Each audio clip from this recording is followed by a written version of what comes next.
오늘 아침 일라디오. 안녕하십니까. 오늘 아침 일라디오 아나운서 오승원입니다. 질병이나 고립 등으로 혼자 일상생활을 하기 어려운 중장년층들이 갈수록 늘고 있죠. 또 젊은 층들 중에 가족을 돌보거나 생계를 책임지느라 평범한 미래를 꿈꾸기 힘든 경우들도 있는데요. 정부와 지자체가 이들을 대상으로 돌봄 가사, 병원 동행 등 다양한 사회 서비스를 받을 수 있게 하는 일상 돌봄 서비스를 지원하겠다고 발표했습니다. 기존의 돌봄 사업에서 소외돼 왔던 중장년과 청년을 대상으로 하는 첫 사업이란 점이 눈길을 끄는데요. 돌봄 서비스의 필요성만 인정되면 중산층이라고 해도 누구나 요양보호사 등으로부터 돌봄과 집안일을 도움받을 수 있다고 합니다. 단, 가구 소득에 따라 본인 부담금이 차등 적용되고요. 이와 별개로 월 최대 25만 원에 달하는 특화 서비스도 이용할 수 있는데요. 이 서비스를 통해선 식사와 영양관리, 병원 동행 등 원하는 더 다양한 서비스를 지원받을 수 있다고 합니다. 늘어나는 1인 가구들만 보더라도 이들의 다양한 어려움을 해결해줄 사회 서비스는 앞으로 더 많이 필요해질 수밖에 없을 텐데요. 그동안 정책 공백 상태에 놓인 대상들을 챙기고 차등적으로나마 이용할 정책 서비스를 늘리는 건 반길만한 일 같습니다. 실효성 있는 정책 효과를 기대해보고요. 7월 7일 금요일 오늘 아침 일라디오 출발합니다.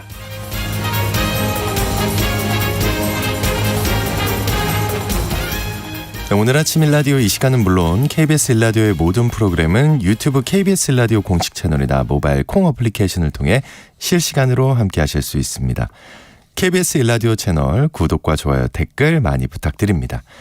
자, 오늘 팩트연구소 시간에는요. 인공감미료 아스파탐의 발암물질 논란과 관련한 궁금증을 팩트체크 해보겠습니다. 또 글로벌 IT 기업 애플사가 자사 브랜드 로고인 사과와 이미지가 비슷하다면서 스위스 과일 농가 단체 등에 소송을 제기했다고 하는데요. 우리도 반드시 알아야 할 상표권에 대해 궁금한 뉴스를 풀어보는 시간 가져보겠습니다. 청취자 여러분들 참여하실 수 있는 퀴즈 드릴게요. 오늘은 절기상 본격적인 더위가 시작된다는 바로 이날입니다. 하지와 큰 더위를 뜻하는 대서 사이에 들어있는 절기인데요. 24절기 중 11번째에 해당하는 오늘은 절기상 무엇일까요? 큰 더위는 대서, 그럼 작은 더위는? 쉽죠? 네, 추첨을 통해 농촌진흥청에서 제공하는 웰빙 혼합 잡곡 세트를 한 분께, 향긋한 커피를 드실 수 있는 모바일 커피 쿠폰을 4분께 드리겠습니다. 방송에 참여하실 분들은 단문 50원, 장문 100원이 드는 유료 문자 샵 9730으로 보내주시기 바랍니다. 유익한 정보와 살아있는 이야기가 있습니다. KBS 오늘 아침 일라디오.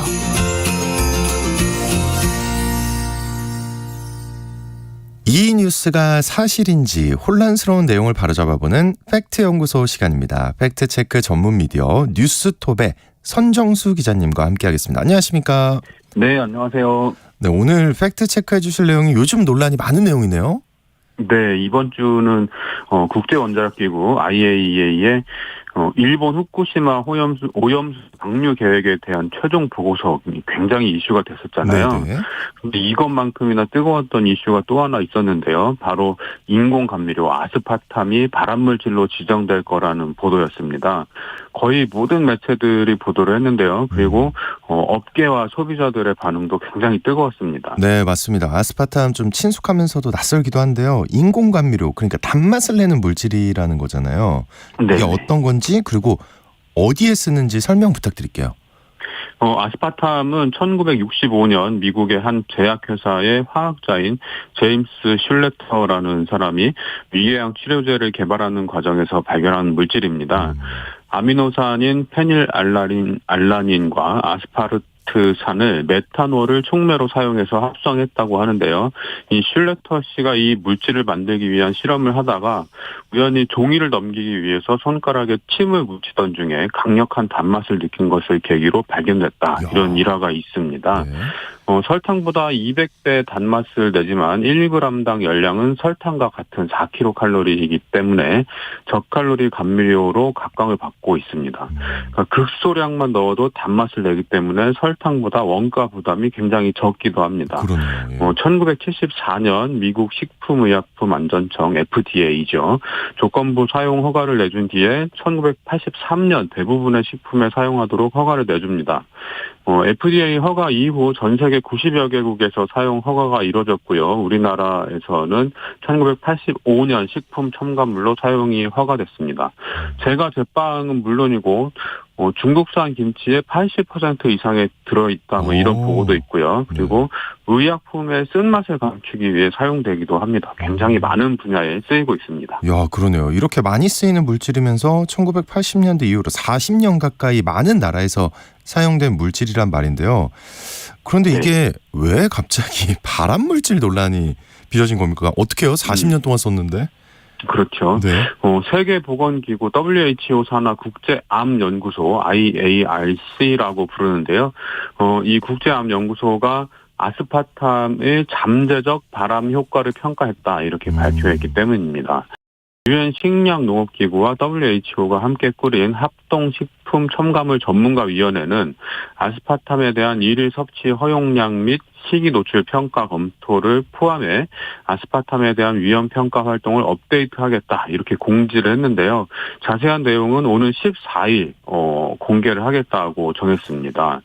지금 현 시점에서는 구체적인 내용은 공개되지 않았지만 아스파탐이 이 IARC가 정하는 발암물질 EB 그룹으로 분류될 가능성이 높다. 이런 예측이 많습니다. 와, 근데 또 발암물질이면 다 똑같은 거 아닙니까? 이게 발암물질 EB 그룹은 또 뭔가요?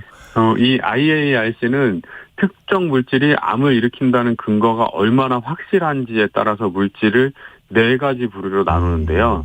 인간에게 암을 일으키는 게 확실한 경우에는 그룹 1, 1군 물질로 분류를 합니다. 여기에 들어가는 건 흡연, 자외선, 음주, 가공육, 전리방사선 이런 것들이 해당되고요. 네. 그룹 EA군이라고도 부르는데요. 이것은 인간에게 암을 일으킬 가능성이 충분한 물질입니다. 인간에게 암을 일으킨다는 제한적인 증거가 있고 동물 실험에서는 암을 일으킨다는 충분한 근거가 쌓인 물질입니다. 이게 이제 그 조리할 때 발생하는 연기죠. 조리흉, 그리고 살충제 DDT, 적색육, 붉은 색깔 고기, 야간조 교대 근무 이런 것들이 여기에 해당이 됩니다. 그룹 EB군이라고 부르는데요. 인간에게 암을 일으킨다는 제한적인 증거가 있고 동물 실험에서도 불충분한 근거만 있는 유형입니다. 이것은 가솔린 엔진 배기물, 미용업에서의 직업적 화학물질 노출, 납 이런 것들이 해당되고요. 마지막으로 그룹 3군은 인간에게 암을 일으킨다고 볼 만한 근거가 없는 물질입니다. 안전한 거네요. 예, 실험 동물과 인체를 대상으로 발암성에 대한 적절한 근거가 없는 경우가 해당이 되는데요. 커피, 수은, 해열제, 파라세타몰 이런 것들이 해당이 됩니다. IARC가 이 아스파탐을 발암물질 EB군으로 분류하려는 움직임을 나타내고 있는 거죠. 그러니까 인간에게 암을 일으킨다는 제한적인 증거, 그죠? 예. 그리고 동물 실험에서도 불충분한 근거. 알겠습니다. 근데 아스파탐이 굉장히 많이 사용되고 있는 감미료인데 이게 그러면 이 비군으로 지정되면 뭐가 달라지나요? 당장 사용하지 못하게 되는 건 아니죠? 예, 그건 아닌데요. 일단 이 IARC에서 발암물질로 지정이 된다면 각국의 이 식품 당국이죠. 우리나라로 치면은 식약처겠죠. 자국의 실정에 맞춰서 규제 수준을 정하게 됩니다. 아스파탐이 논란을 일으키자 우리나라 식약처는 이 물질에 대해서 위해성 평가를 다시 하도록 하겠다 이런 입장을 내놨는데요. 근데 이게 하루 이틀에 되는 게 아니라 빨라도 한 2, 3년 정도 걸리는 일정이라고 합니다. 현재 우리나라 식약처가 정한 아스파탐의 1인당 1일 최대 섭취량은 체중 1kg당 40mg입니다. 이 일일 섭취 허용량을 ADI라고 부르는데요. 사람이 평생 섭취해도 관찰할 수 있는 유해한 영향이 나타나지 않는 기준선 이렇게 이해를 하시면 됩니다. 그런데 여러 조사에서 우리 국민의 아스파탐 섭취 수준은 이 ADI의 0.1% 정도로 굉장히 낮게 나오고 있습니다. 굉장히 조금 먹는다는 얘기죠. 그래서 식약처에서는 현재까지 이 아스파탐에 대해서 별다른 문제가 없다고 보고 있습니다. 근데 이 IARC가 발암물질로 지정을 하면 이 식약처의 입장이 바뀌게 될지 좀 주목이 되는데요. 2018년 IARC가 가공육을 1군 발암물질로 적색육을 2A군으로 분류를 했었는데요. 당시 그에 맞춰서 우리 식약처가 위해성 평가를 다시 했었습니다.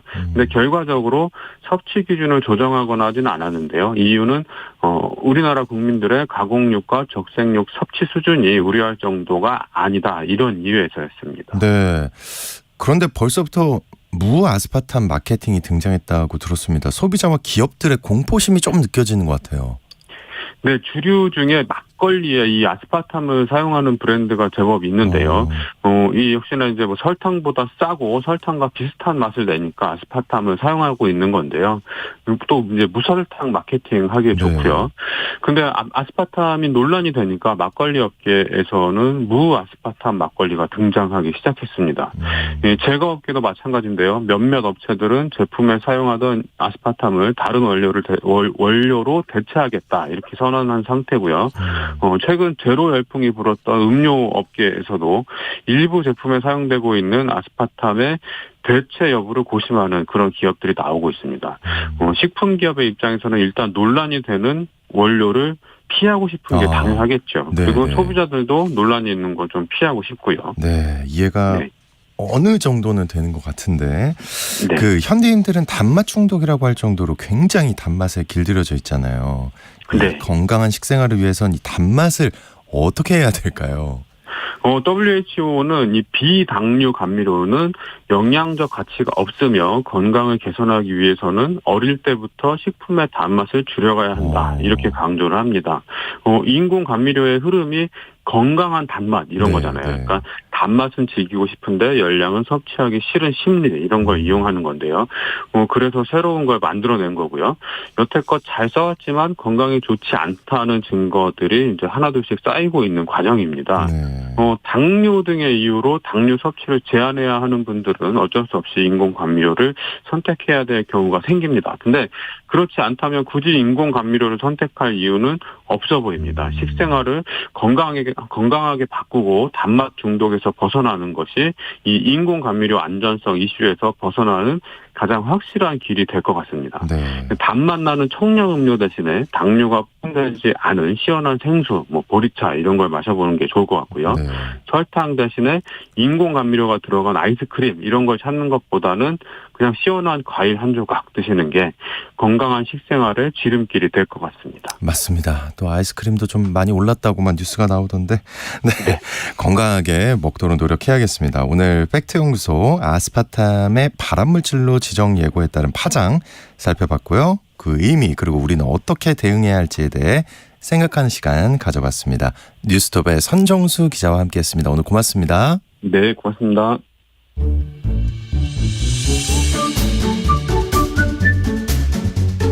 아침을 여는 기분 좋은 습관.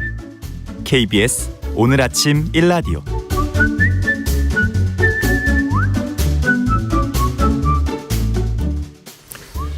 사과 한 입 베어문 로고 하면 어떤 회사인지 떠오르시죠? 시가총액 1위 글로벌 IT 기업 애플인데요. 이 애플사가 자사 브랜드 로고인 사과와 이미지가 비슷하다면서 스위스 과일 농가 단체에 소송을 제기했다고 합니다. 사과뿐만 아니라 배, 오렌지 같은 과일 형상의 상표들에 대해서도 상표권 침해라면서 그간 수백 건의 분쟁을 벌였다고 하는데요. 그러면 우리는 이 분쟁에서 과연 안전할까요? 상표권 분쟁은 큰 기업에서만 일어나는 일이 아니어서 오늘 궁금한 이 뉴스를 가지고 상표권에 대해 알아보겠습니다. 공우상 변리사님 나오셨습니다. 안녕하십니까? 네, 안녕하세요. 변리사 공우상입니다. 반갑습니다.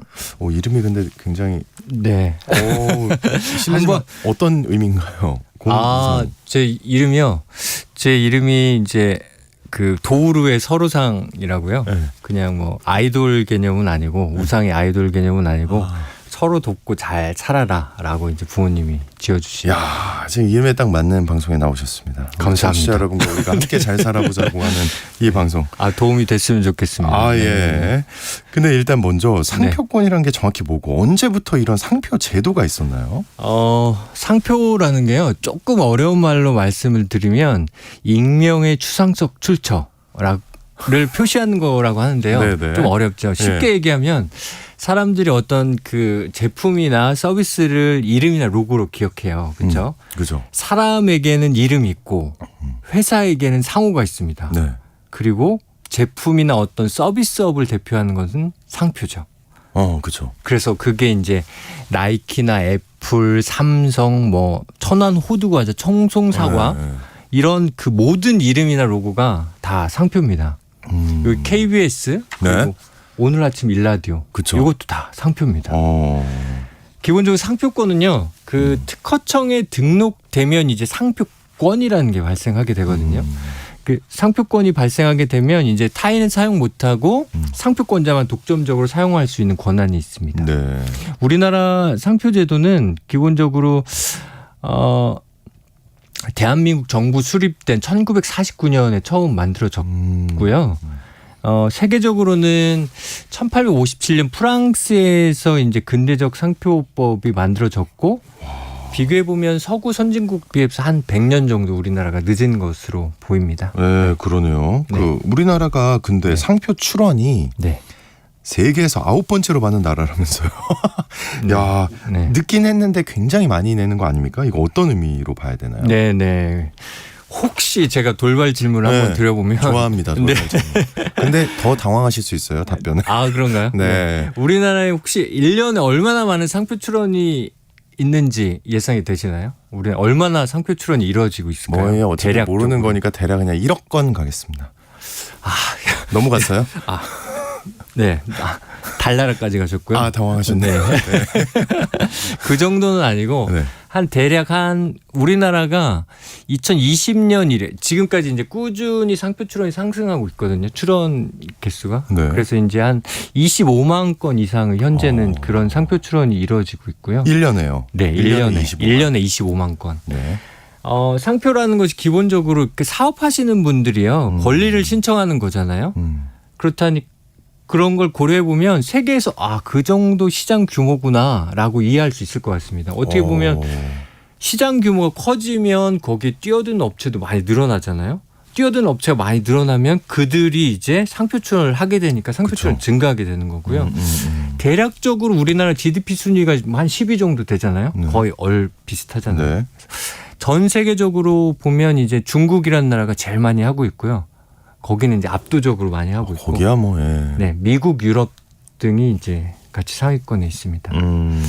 그러면 다시 질문. 중국은 우리나라는 25만 건인데 중국은 얼마나 할 것 같으세요? 중국이요?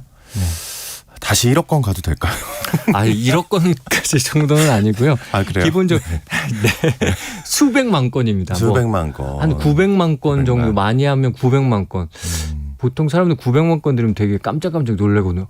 900만 건 이렇게. 아주 그릇이 큰 사람이라. 1억, 그렇군요. 1억을 말하는 사람인데 지금. 예. 네네. 그 정도 출원되고 있습니다. 엄청난 건데요. 네네. 사실 우리나라가 고무적인 거는 최근 우리나라 특허청에 상표 출원을 하는 외국 기업이나 개인들이 많이 늘어나고 있습니다. 그런 의미는 뭐 생각을 해보면 그만큼 우리나라 시장 규모도 커지고 있고 외국 기업이나 뭐 그런 사람들이 비즈니스 하기 좋은 조건이다라고 보여져가지고 고무적인 거고요. 네. 뭐 한편으로 또 이제 상표 말고 특허 얘기를 해보면 특허 같은 경우는 우리가 이제 세계 4대 오, 그래요? 출원국가예요. 네. 굉장히 좋은 의미 아닙니까? 특허가 세계 4위라. 네, 맞습니다. 네. 중국, 뭐 미국, 일본 다음으로 우리나라거든요. 그러니까 우리나라 그만큼 약간 기술 강국이라는 거의 방증이 아닐까 생각하고 있습니다. 네. 근데 이게 상표를 등록하면서 남의 상표를 도용하는 경우가 많다고 들었는데 맞죠? 네네. 유명한 사례가 몇 개 있었는데요. 네. 펭수 아시죠? 펭수. 펭수, 예, 알죠. 네네. 대표적으로 펭수 사건이 있었는데 펭수가 2019년에 이제 그런 캐릭터가 만들어졌어요. EBS에서 만들었죠. 그쵸. 아시는 것처럼. 예. 근데 팽수의 상표를 EBS가 아닌 다른 사람이 출연한 거예요. 다른 사람이 출연해가지고 그게 되게 기사화도 되고 이슈도 되게 많았어요. 팽수의 상표권을 누가 훔쳐간다 이래가지고. 진짜. 근데 그때는 사실 팽수가 엄청나게 인기가 많아져가지고 제야의 종 칠 정도로 네, 팽수가 나와서 네. 제야의 종 치고 그랬거든요. 네. 그 정도로 인기가 많아지다 보니까 팽수의 상표 출연했던 사람들이 막 되게 국민적 지탄도 되게 많이 받았거든요. 네. 결국은 이제 뭐 꼬리를 내릴 수밖에 없었고요. 그분은. 그리고 잠깐만요. 근데 네. 그걸 받아줬어요? 어떤 그 팽수 그 사건 때 네. 다른 사람이 출원했다 그랬잖아요. 상표권. 예, 그거는 이제 상표를 출원하게 되면 뭐 그게 바로 등록되는 건 아니고 특허청의 심사관이 심사를 합니다. 네, 네. 심사를 해가지고 아 이거는 등록 가능하다 아니다 판단을 하는데 팽수가 워낙 유명해지니까 아 이거는 다른 사람한테 주면 안 돼라고 판단을 해가지고 결국은 이제 거절도 되는 거고 그 사람도 이제 압박도 오고 하니까 포기를 한 거거든요. 당연하죠. 네. 그리고 2021년에 이것도 되게 이슈가 됐었는데 네. 골목식당이라는 프로가 있어요. SBS에. 근데 네. 거기에 골목식당에 이제 덮죽을 포항에 들어봤죠. 덮죽 사건 들어보셨죠? 들어봤어요. 덮죽 상표를 그게 골목식당이 오늘 방영이 됐으면 그 다음날 바로 다른 사람이 상표를 출원한 거예요. 진짜 너무해요. 너무하죠. 진짜. 예. 그래서 그게 만약에 이렇게 이슈도 안 되고 방송 안 타고 유명해지지 않으면 그 사람이 상표를 가져갈 수도 있고 뭐 그런 경우가 발생할 수 있거든요. 근데 마찬가지 이 사건도 엄청 이슈가 됐어요. 막 그 백종원 그쵸, 그분이 그렇죠. 나와서 해결하려고 막 하고 막 하니까 결국 그 상표도 거절되고 마무리됐거든요. 이 밖에도 이제 유명한 연예인, 뭐 영화, 드라마 이런 거 요즘에는 이제 유튜버 크리에이터 분들이 이제 되게 많이 활동하시잖아요. 네네. 그런 분들 이름이나 채널명 이런 걸 도용하려고 하는 사건들이 많이 발생하고 있습니다. 뭐 장윤정, 뭐 송가인, 네. 뭐 옛날에 막 보람 TV라고 있었는데 엄청 유명했고요. 네네. 보겸 TV, 뭐 MC 더 맥스 이런 것들이 무단 선점하려고 해서 기사가 된 적이 많았어요. 사실 저희도 이런 무단 선점한 상표에 대해서 많이 접했고요. 사실 지금도 해결하고 있는 건들도 많습니다. 그렇군요. 근데 네. 최근에 가장 이슈가 되는 건 글로벌 기업들이 제기하는 네. 상표권 소송이라고 들었어요. 그 네. 대표적인 게 앞서 소개해드린 대로 애플의 사과 상표 네. 이야기인 것 같은데, 네. 근데 애플이 스위스의 과일 농가를 상대로 네.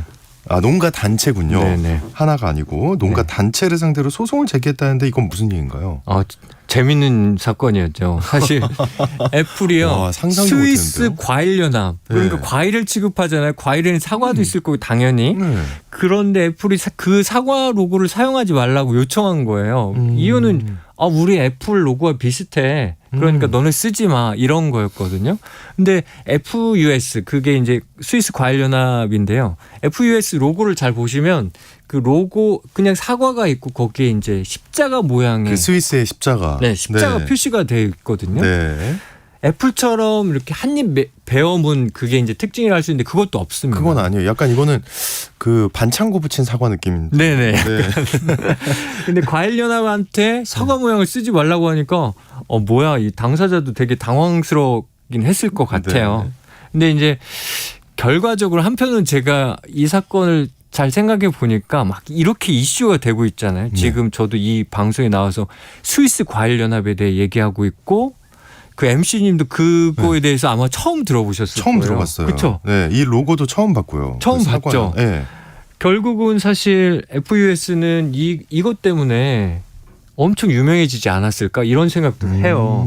왜냐하면 이런 소송 없을 때는 FUS에 대해서 뭐 대부분 몰랐을 것 같거든요. 네. 이 소송 계기로 해서 스위스 과일연합이란 게 있네? 뭐 그런 로고를 쓰네? 처음 봤어요. 이러면서 네. 매우 큰 홍보 이득을 봤을 것으로 보이긴 합니다. 사실 이제는 그래서 네. FUS는 네.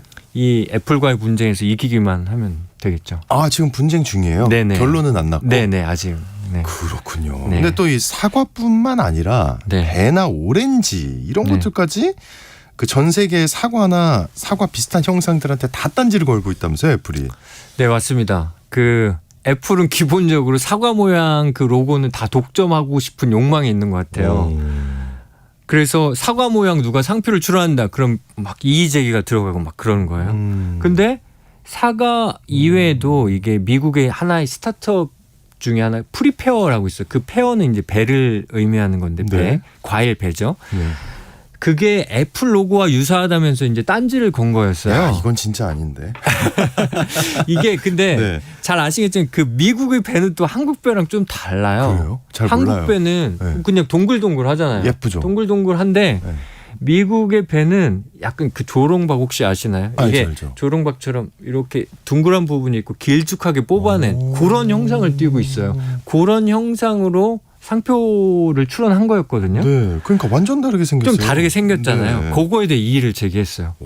그리고 또 시트러스라는 또 스타트업인데 이게 오렌지 모양 로고를 이렇게 썼는데 이거에 대해서도 또 애플이 분쟁을 제기한 이력도 있습니다. 이거는 좀 논쟁이 있어 보입니다. 왜냐면 제가 이게 지금 보고 있는데. 네. 네네. 왜냐하면 그 시트러스는 애플 로고의 특징이 아까 말씀드린 것처럼 한입 배움은 그 그쵸, 특징이 그쵸, 있어야 그쵸. 되는데 얘네들이 의도적이었는지 뭔지 모르겠지만 오른쪽을 텄어요. 그러니까요.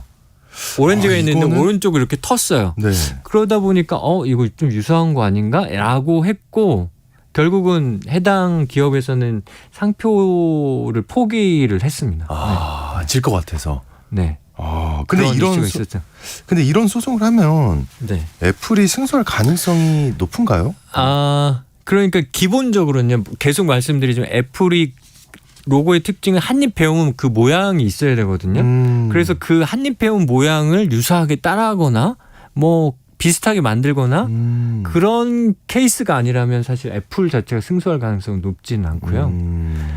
왜냐하면 사람들이 그걸 보고 애플이 이거 한입 묻는 게 없는데 하면 이게 애플 건가? 애플에서 뭐 만든 제품인가? 애플이 제공한 서비스인가? 이렇게 생각하는 게 있어야 되는데 그게 없으면 사실 이거 애플의 아이폰 뭐 관련된 회사인가라고 떠올리긴 사실 쉽지는 않을 거거든요.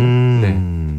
근데 이게 애플만 태클 거는 게 아니라면서요. 다른 글로벌 기업들도 많다고 하는데 소개 좀 해주세요. 네네. 네. 그 이제 애플뿐만 아니라 사실 스타벅스도 마찬가지인데요. 네. 스타벅스 로고 아시죠? 알죠, 스타벅스는 원형의 테두리가 있고 그 안에 이제 그리스 신화에 나온 세이렌이라고 있어요. 네. 세이렌 그 요정인지 여신인지가 네. 그려져 있는데요.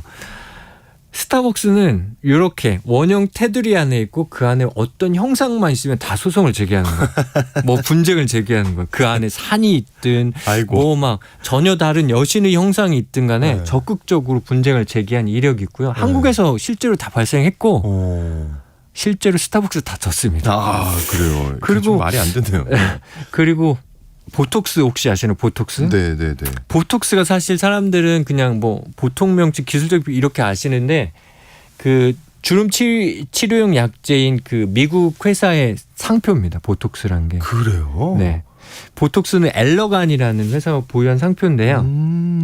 이렇게 뭐 엘러간이든 허쉬 초콜릿이든 샤넬이든 이런 많은 글로벌 기업들이 우리 상표랑 조금 유사해 보이는데 아니면 이 소비자가 나중에 오인운동하면 어쩌지 이렇게 조금이라도 판단이 되면 아주 적극적으로 상표 등록을 저지하거나 뭐 이의를 제기하거나 변경을 요구하고 있는 상황. 근데 진짜 네. 지금 얘기를 쭉 들어보니까 네. 다른 기업도 그렇고 애플도 그렇고요. 네. 뭐 스타벅스도 그렇고 네. 어차피 소송해봐야 패소할 확률이 높다는 거를 모르지 않을 것 같거든요. 그 정도 기업들이. 네네. 근데 왜 굳이 이렇게 그 네. 상표권 분쟁을 일삼고 있는 거예요? 네네. 뭐 결국은 사실 크게 보면 상표를 관리한다고 하는 건데 상표를 관리하는 것 중에 우선 그 저명 상표 희석화라는 게 있어요. 저명 상표 희석화가 조금 어렵죠. 어려워요. 그게 예. 뭐냐 애플이나 스타벅스 같은 유명한 상표가 그냥 여기저기서 사용하면 식별력이라든지 명성이나 신용 등이 막 희석된다고 훼손된다는 거거든요. 쉽게 말하면요. 그런 어떤 상표가 사실 뚜렷하게 다른 상표하고 뚜렷하게 구별되고 독보적이면 더 높은 가치를 인정받을 수밖에 없거든요. 네. 근데 여기저기 상표가 범람하다 보면 이제 상표의 가치가 떨어지게 되는 거죠. 그걸 막고 싶은 게 이제 저명 상표 희석화를 방지하는 거고 한편으로는 생각해 보면 이제 타인 상표가 그걸 내버려 두면 이제 막 인지도가 커질 수 있고 막 그러면 나중에 혹시 모를 분쟁도 발생할 수가 있어요. 유사상표에 대해서. 그래서 유사상표 그런 건 꿈도 꾸지 마라고 경고하는 것일 수도 있거든요. 그래서 의도적으로 많은 소송도 걸고 막 기사도 막 하다 보면 그걸 접하는 스타트업이나 작은 기업들 개인들은 야 애플이 소송 들어올 수도 있는데 그러면 피해가야지. 아예 이런 다르게 하자. 그렇죠. 처음부터 아예 그런 길을 선택할 가능성이 높죠. 애초부터 싹을. 근데 이제 걱정이 되는 게 네. 저희 청취자분들 중에 예를 들어 사과 사업 하시는 분들이 있을 거 아닙니까? 네, 그렇죠. 사과 농장 그렇죠. 하시는 분들도 있을 네. 수 있고 네. 그 사과 모양은 네. 우리도 상표로 쓰는 곳들이 있을 것 같은데 우리는 괜찮나요? 그러면? 네. 네. 기본적으로 사실 우리나라에서 사과를 업으로 영위하시는 분들은 당연히 사과 모양 로고를 사용해야죠. 그러니까요. 사과라는 말도 써야 되고 사과 모양 로고도 써야 되고 사과를 표시하기 위해 사과 모양 쓰는 거는 어쩔 수 없는 거잖아요. 그렇죠. 그러니까 뭐 아버지를 아버지라 부르지 못한 우리는 홍길동이 아니잖아요. 네. 그러니까 대표적으로는 사실 청송사과도 있고 안송사과도 있고 이런 것들 기본적으로 사과 모양 로고도 사용하고 있고 아시겠는지 모르겠지만 사과업체는 아닌데 동서식품이라는 데에서 빗금친 사과 모양 본 적 있죠. 많이 보셨죠. 예. 그 로고를 사용하고 있습니다. 근데 애플이 스위스 이번에 스위스 관련업한테도 소송을 분쟁을 제기했고요. 네. 그리고 이전 분쟁 이력 다양하게 제기하는 걸 보면 사과가 들어간 것들에 다양하게 제기하는 거 보면 우리나라 기업에게도 그런 분쟁을 제기할 가능성이 아예 없다고 말씀드릴 수는 없죠. 근데 이제 기본적으로 애플이 그런 분쟁을 제기하더라도 계속 말씀드린 것처럼 애플이 승소할 가능성이 높지가 않습니다. 왜냐하면 그 한입 배움은 네네. 그 형상 자체가 없으면 사람들이 애플 로고를 잘 떠올리긴 쉽지 않을 거고요. 애플 로고와 유사하다고 판단될 가능성이 높지 않기 때문이죠. 네네. 그나마 다행이라고 생각이 좀 듭니다. 근데 일단 상표권 분쟁 결과 그 상표를 못 쓰게 된 경우들도 있긴 할 것 같은데 올해 들어서 가장 이슈가 된 게 학생들 교복에 왜 체크무늬 있잖아요. 네네네 맞습니다. 이거 쓸 수 없게 됐다면서요. 네 맞아요. 많은 분들이 아마 진짜 놀랐어요. 네. 기사로 접해서 아실 텐데 저도 이제 기사로 봤는데 2023년 올해부터요 그 모든 중고등학교의 그 교복에서 버버리 체크 무늬를 못 쓰게 했어요. 저도 근데 이전에 교복을 보면서 저거 문제가 될 수도 있겠다라고 생각한 적이 있었거든요. 역시 근데 직업이 그렇다 보니. 네네 맞습니다. 저는 한 번도 그런 생각한 적이 없거든요. 교복이 그냥 교복이구나라고 생각했지. 네. 근데 버버리가 가만히 있진 않았고요. 그래서 그 교복에 사용되던 버버리 체크 무늬가 버버리 상표를 침해한다고 버버리가 주장했고 그 주장이 받아들여진 겁니다. 세상에나. 근데 이 경우는 상표보다는 디자인 아닌가요? 체크 무늬 디자인 아니에요? 그쵸. 상표가 아니고. 기본적인 디자인이죠. 체크 무늬 디자인이라고 하면 사람들이 근데 체크 무늬 디자인인데 사람들이 그 디자인 보고 저거 버버리 건데? 라고 인식할 수 있게 된다면 그것은 이제 버버리의 출처를 표시하는 거거든요.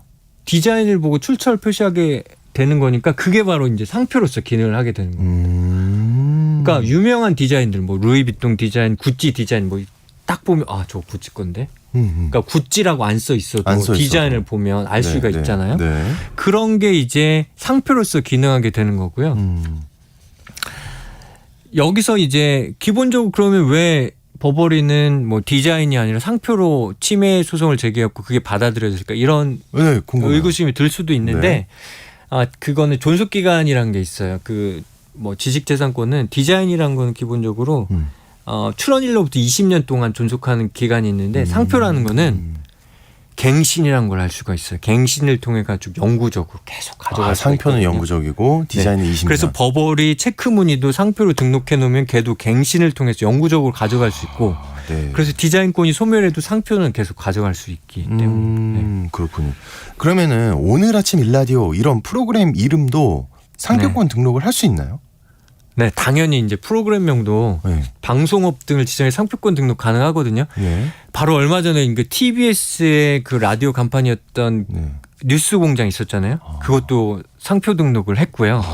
지금 이제 김어준 씨가 나와가지고 TBS 별도로 유튜브 방송하고 있는데 분쟁 발생할 여지가 조금 있긴 해요. TBS 뉴스공장으로 받았는데 나와서 유튜브로 그냥 뉴스공장 이렇게 하니까 뉴스공장 그래서 이제 뉴스공장이 만약 식별력이 인정된다면 그건 이제 침해 이슈도 발생할 수 있고 그런 상황이긴 하거든요. 네. 근데 오늘 아침 일라디오 같은 경우에는 네. 당연히 이제 상표적으로 생각해 볼 수는 있는데 오늘 아침 일라디오 자체 생각해 보면 그냥 오늘 아침에 하는 그렇죠. 라디오 방송 네. 이런 거를 이제 약간 기술적 표장이라고 하거든요. 네.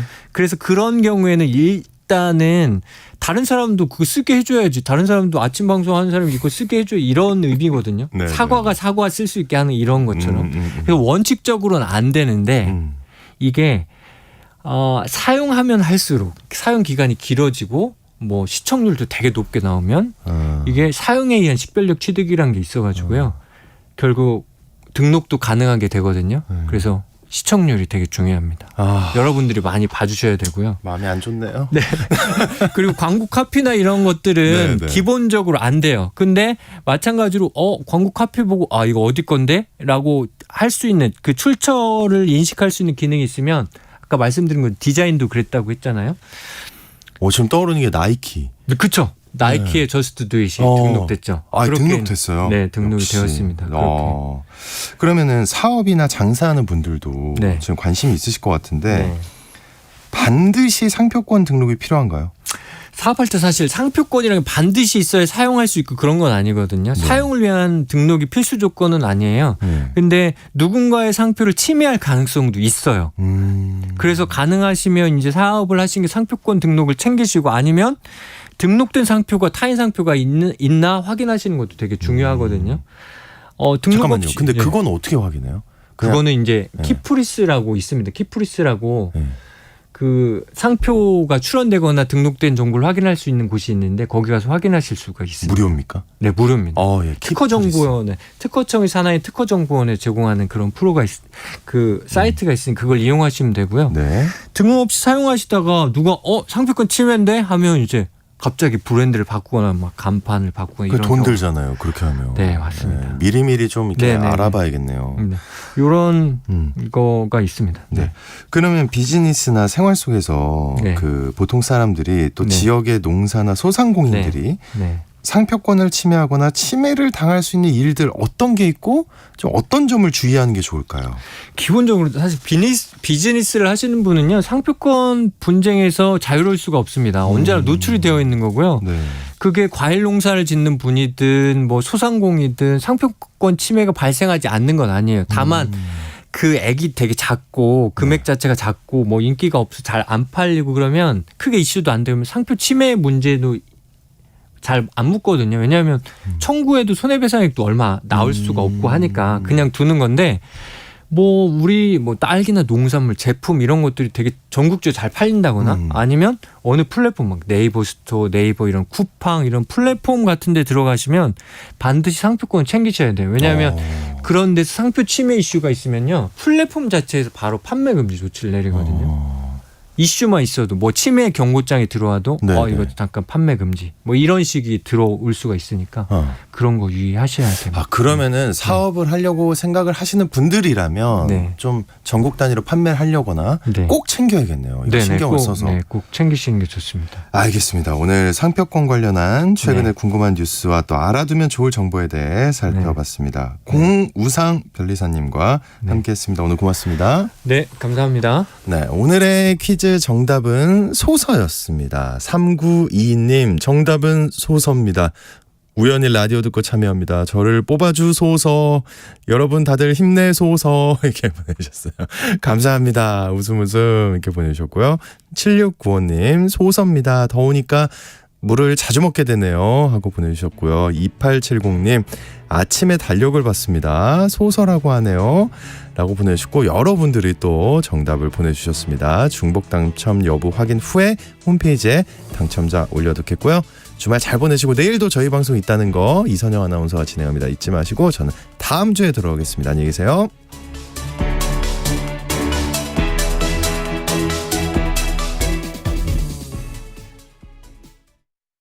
1년에 한 번 이상